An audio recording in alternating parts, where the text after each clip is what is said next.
Whenever there is a pandemic whose cure has not yet been found, vaccines are the ultimate solution to curb infections, such as in the case with the very awaited COVID-19 vaccines. At a young age, children all over the world are immunized to protect them from various ailments. The government of Kenya is a signatory to the Alma Ata World Health Assembly Declaration of 1978 that formed the basis for the launching of expanded programs on immunization in many parts of the world, with the Ministry of Health continuing to sponsor vaccination against the initial 6 diseases of childhood prescribed at that time. Missing out on immunization, however, is a looming disaster in itself. A country like Philippines, for instance, recorded a new wave of polio infections in 2019 after 2 decades. For Kenya, the number of those seeking these services from medical facilities has significantly reduced since COVID-19 set foot in March this year. We've seen a decline in immunization services, particularly DPT-3, which is an indicator for immunization. We saw about a 20% drop of that. We've seen a decline in deliveries. I think these things should be taken seriously, and parents should be advised to bring the kids for immunization.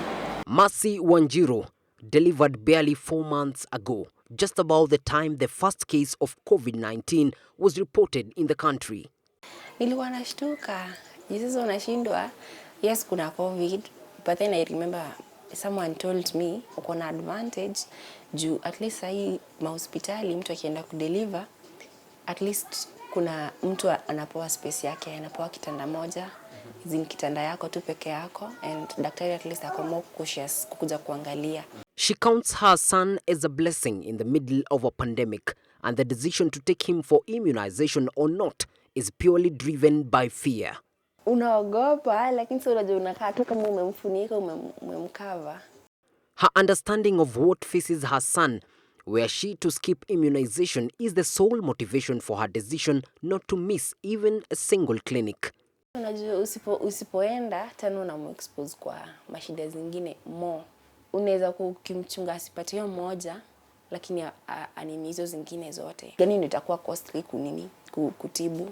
Is it COVID ama nini hiyo polio?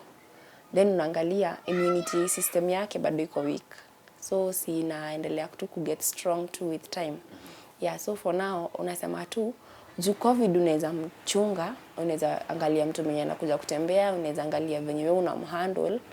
At least it's better umtunze wewe hivyo kumchunga from COVID than kunini kusema ati utampeleka OC. You come late, we do give it. It's not the best time.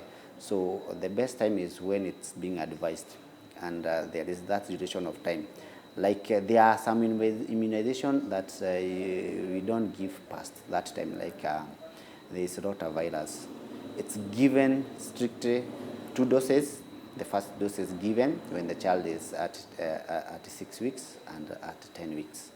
Even as we look forward to preventing further infections of COVID-19, what might be awaiting us is a looming pandemic, one of a generation fighting infections whose battle had been won long time ago through vaccines by missing immunization. David KAGINA reporting for Switch TV, Nairobi.